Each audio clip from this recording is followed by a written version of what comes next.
So in this video we're going to talk about lighting, wiring, and transforming strategies. And I had an old transformer from a kit that I didn't need. Malibu used to sell some 10-pack kits for $200 that were quite nice, and I'd often end up with an extra transformer I didn't need.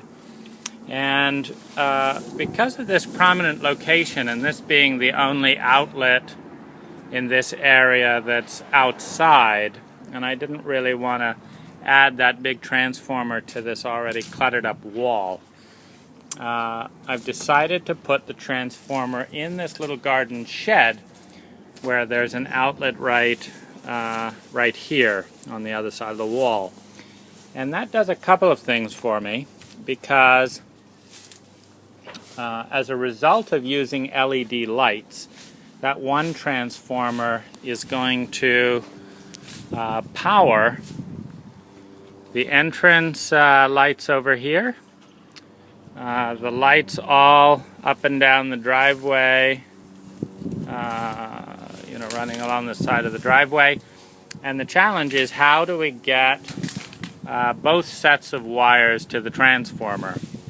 And so the shed actually helps with that, because it's not a finished shed, so I can tack electrical wire across the inside of the wall there, and without having to look at it.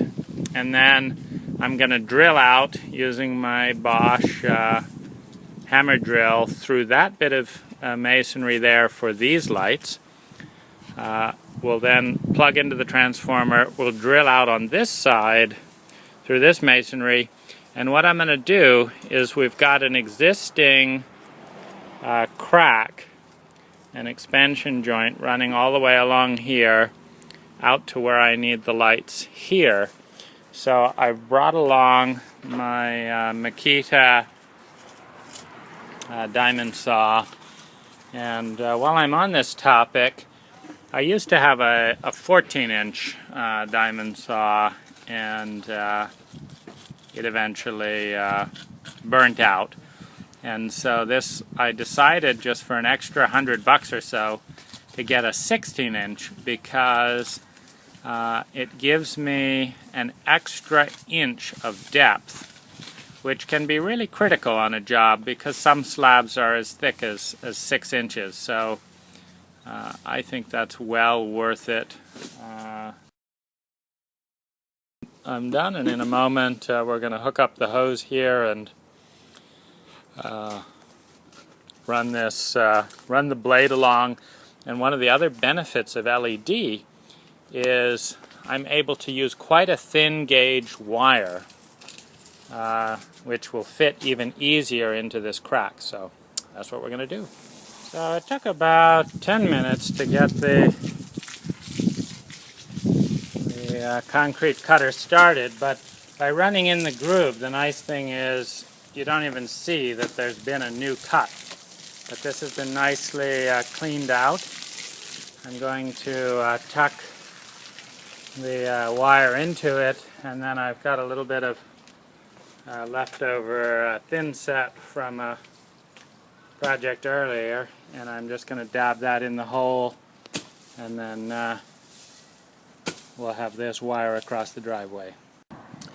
There's again another benefit of the LEDs requiring such little current, is we're using 16 gauge wire for a 100-foot run with the LEDs, and it's not only the lower cost of the wire that's a big savings, it's the space, it's the ease and flexibility of the wire, but it's also, this is just thin enough to go in a normal cut of the concrete saw, whereas a 12 gauge or a 10 gauge would be absolutely hopeless in this situation. So it makes going across the driveway extremely easy. You can just see, just punching it in with a screwdriver, and not the end of the world that if it ever popped up, but we're going to dab a little bit of thin set mortar on top, and it's also quite easy to pop down again. But what will typically happen, as long as we go down at least half an inch, is a little bit of sediment and dirt will run over top, and pretty soon you won't be able to get it up very easily even if you want to. But if you need to, you just come over here and pull it right out of this crack. So I really like that. I like that feature.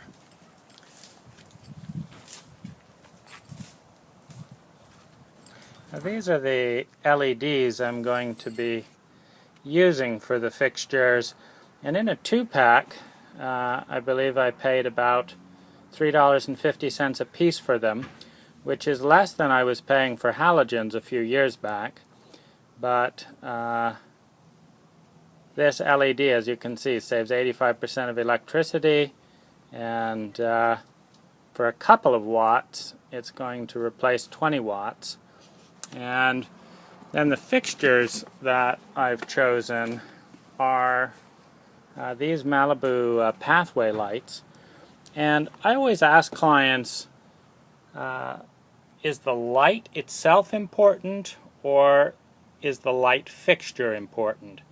Because these will be very inconspicuous during the day, and so you're just not going to notice them.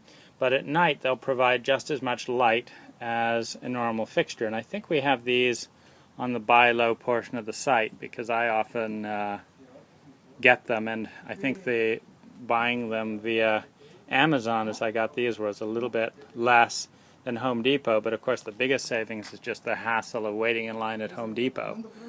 So so that's what we're going to do here, and I like the snap-on feature, but from a maintenance point of view, since I'm a small company, I also like the fact that worst case scenario, one of these fixtures gets driven on and knocked over and the client wants a new one, I can just send them to any local hardware store. This fixture has been around for a while, and they're so cheap at around 12, 15 bucks, something like that, that it's less than the cost of the postage to mail in a fancy $85 or $200 brass fixture, and then wait 4 to 6 weeks, make another trip back to the site to take it back. And these have the little quick connects. So this is definitely an area where I see overall a client getting more value, me making more money, and saving time by using a very generic low-cost fixture. I keep a couple of them in my shop at all times, and anytime anyone has a problem, I just throw a fixture in the truck, and next time I'm driving by that site I can pop it in with 5 or 10 minutes.